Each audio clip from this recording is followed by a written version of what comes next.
Hello, everyone, and a very warm welcome back to the Easy English channel. I'm your host, Emma, and I am so excited to be here with you today for another episode of our daily English podcast. We are already on episode number 6. Can you believe it? It really is flying by, isn't it? Hello, everyone. I'm Leo, and it is fantastic to be back in the studio. I always look forward to these recording sessions because it feels like we are just hanging out with friends and chatting about life. That is exactly how I feel, Leo. And speaking of life, today we have a topic that is fundamental to everyone, no matter where you live or what you do. We are going to be talking about daily routines. Now, this might sound like a basic topic, but if you really think about it, being able to describe your day in detail is one of the most useful skills you can have in English. You're absolutely right, Emma. When you meet new people, or even when you're catching up with old friends, the conversation almost always turns to what you've been doing lately or what your typical day looks like. It's a great way to practice narrative tenses, time expressions, and everyday vocabulary that you'll actually use. Exactly. So in this episode, we are going to walk you through a typical day, from the moment the alarm clock rings in the morning until your head hits the pillow at night. We'll share our own personal habits, both the good ones and the bad ones, and hopefully teach you some natural phrases along the way. I'm ready if you are. But before we dive into the details of our morning struggles, we have a quick reminder for everyone listening. Yes, we do.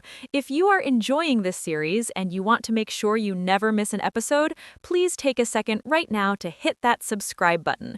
It really helps support our channel and ensures we can keep making these free lessons for you. And if you want even more English practice throughout the week, you should definitely check out our social media pages. We post short, fun clips, vocabulary quizzes, and behind-the-scenes content on TikTok, Instagram, and Facebook. You can find all the links waiting for you in the description box below. All right, Leo, let's get into it. Let's start at the very beginning of the day. I have to ask, are you one of those energetic morning people who jumps out of bed with a smile, or do you struggle to wake up like the rest of us? Well, that is a complicated question. I wouldn't say I jump out of bed with a smile, but I'm definitely more of a morning person than a night owl. My alarm usually goes off around 6:30 a.m., and I try to get up immediately. I find that if I stay in bed and look at my phone, I just waste time. What about you? Are you hitting the snooze button? Oh, I am the queen of the snooze button. My alarm is set for 7 a.m., but realistically, I probably don't actually leave my bed until 7:20. I just need those extra few minutes to mentally prepare myself for the day. Once I'm finally up, though, I head straight to the kitchen because I cannot function without coffee. I hear that from so many people. Is it the caffeine you need, or is it just the ritual of making the coffee that helps you wake up? I think it's a bit of both, to be honest. There's something so comforting about the smell of fresh coffee brewing in the morning. It signals to my brain that the day has officially started. While the coffee is brewing, I usually try to drink a glass of water to hydrate, and then I'll start making breakfast. Do you have a big breakfast, Leo? I actually do. I know a lot of people skip breakfast or just grab a granola bar, but I wake up hungry. I usually take the time to make oatmeal with some fruit, or if I'm feeling ambitious, I'll make scrambled eggs on toast. I find that if I don't eat a good meal in the morning, I lose energy by 10 a.m. That is very disciplined of you. My breakfast is usually much simpler, just 2 slices of toast with butter or maybe some yogurt if I'm in a rush. After breakfast, it's a race against the clock. I have to shower, brush my teeth, do my skincare routine, and get dressed all in about 30 minutes. That sounds like a tight schedule. A race against the clock is a great phrase to describe those busy mornings. Do you pick out your clothes the night before, or do you decide what to wear in the morning? I try to pick them out the night before, but sometimes I change my mind in the morning depending on the weather or my mood. Once I'm dressed and ready, I grab my bag, double-check that I have my keys and phone, and I head out the door. How do you get to work, Leo? Do you drive or take public transport? I usually drive, which has its ups and downs. I like the freedom of being in my own car, but the traffic can be really frustrating, especially during rush hour. To keep myself calm, I usually listen to podcasts. Actually, I listen to a lot of news podcasts or interviews to pass the time. It turns the commute into a productive part of my day. I take the bus to the studio, which I actually quite enjoy. It gives me a chance to sit back and observe the city. I usually put my headphones on and listen to music, or sometimes I'll even read a book if the bus isn't too crowded. It's a nice transition period between home and work. That sounds much more relaxing than driving in traffic. So, once you arrive at work, what is the first thing you tackle? Do you have a specific routine to start your workday?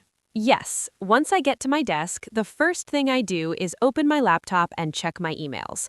I usually spend the first 30 minutes just replying to urgent messages and organizing my to-do list for the day. I feel like if I don't write everything down, I'll forget something important. What about you? I'm very similar. I live by my to-do list. I usually have a quick meeting with my team around 9:30 a.m. to discuss our projects and priorities. We call it a stand-up meeting because it's supposed to be short and quick. After that, it's mostly deep work, like writing scripts, editing audio, or planning future episodes. Deep work is such a good concept. It's when you focus completely on a difficult task without any distractions. I try to do my creative work in the morning because that's when my brain feels the freshest. By the time the afternoon rolls around, I'm usually ready for some easier tasks. Speaking of afternoon, let's talk about lunch. I feel like lunch is such an important break. Do you usually bring a packed lunch from home or do you go out to buy something? I try to bring leftovers from dinner the night before because it saves money and it's usually healthier. But I admit, sometimes I'm lazy and I'll go out to a nearby cafe with some colleagues. It's nice to get out of the office and socialize a bit. Taking that mental break makes a big difference for the rest of the afternoon. I agree completely. Even if it's just for 20 minutes, stepping away from the screen refreshes you. Now, we have to talk about the dreaded afternoon slump. You know that feeling around 3 p.m. when your energy just drops? Oh, I know it very well. That is the hardest part of the day for me. I usually start yawning and I struggle to focus. My strategy to fight the afternoon slump is to stand up, stretch a little bit, maybe walk to the water cooler or have a small snack, like an apple or some nuts. That is a healthy way to deal with it. I admit I usually go for a second cup of coffee, which probably isn't the best idea so late in the day. But eventually, the workday ends. When you finish work, usually around 5 or 6 p.m., what is that transition like for you? Leaving work is the best feeling. I pack up my things, say goodbye to everyone, and head home. The moment I walk through my front door, I have a very specific ritual. I immediately take off my work clothes and put on my comfy clothes like sweatpants or pajamas.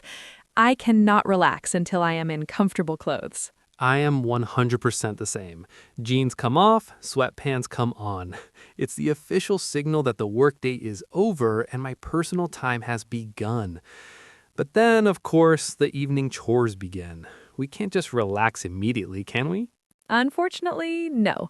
There is always something to do. Usually I have to think about dinner. I enjoy cooking, but on weeknights I prefer to make something quick and easy, like a stir fry or maybe some pasta. I find chopping vegetables to be quite therapeutic after a busy day. Therapeutic. That's a lovely word. It means it helps you relax and feel better mentally. I enjoy cooking too, but I don't like the cleaning up part. Washing the dishes is probably my least favorite chore in the entire world.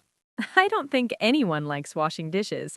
I usually put on a podcast or some music while I clean the kitchen to make it go faster. Once the kitchen is tidy, that is when I finally sit down on the sofa to properly wind down. How do you spend your evenings, Leo? My evenings are pretty low-key. I might watch an episode of a TV series with my wife, or sometimes we just sit and talk about our days. I try not to look at my phone too much in the evening because the blue light wakes me up.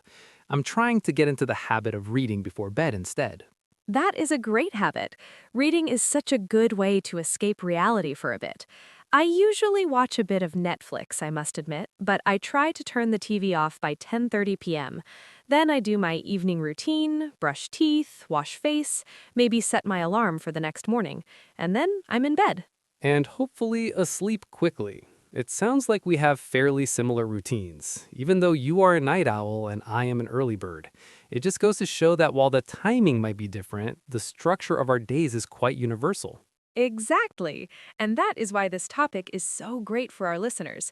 Before we wrap up the conversation, we really want to hear from you guys.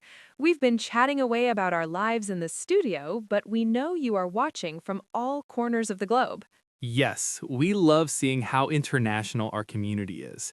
So please take a moment right now to pause the video or just scroll down to the comment section and tell us, which country are you watching from? And maybe tell us one thing you do every single morning. We honestly love reading your comments. It's so fun to see people from Brazil, Japan, Italy, Vietnam, everywhere. It makes us feel like we are all part of one big global classroom. So don't be shy, say hello down below. All right, Emma, we have covered a lot of ground today. I think it would be helpful to do a quick recap of the main points and vocabulary we discussed, just to help everyone remember. Great idea. So we started with the morning routine. We used phrases like alarm goes off, hit the snooze button, and make coffee. We also talked about the feeling of being an early bird versus a night owl. Then we moved on to the commute and the workday. We talked about driving in traffic, listening to podcasts, and managing a to-do list. We also discussed the afternoon slump, which is that low energy feeling you get after lunch. Finally, we talked about the evening. Key phrases there were leaving work, changing into comfy clothes, cooking dinner, washing dishes, and winding down before going to sleep. These are all phrasal verbs and expressions you can use to describe your own life. And remember, the best way to learn these is to apply them to yourself. Try narrating your day tomorrow in English. When you wake up, say to yourself, I am waking up now. When you drink coffee, say, I am drinking my morning coffee. It sounds silly, but it really works. That is fantastic advice, Leo. Well, that brings us to the end of episode 6. We really hope you enjoyed this longer conversation and found it helpful for your English listening practice. If you did enjoy it, please give this video a big thumbs up and make sure you are subscribed to the channel. It really makes a difference and helps us reach more students like you. And don't forget to share this video with your friends or study partners. Also, check the description box for links to our other videos and our social media channels like TikTok and Instagram, where you can find more quick tips. Thank you so much for spending part of your daily routine with us today. Have a wonderful day or a peaceful night wherever you are in the world. Thanks for watching, everyone. See you in the next episode. Bye. Goodbye.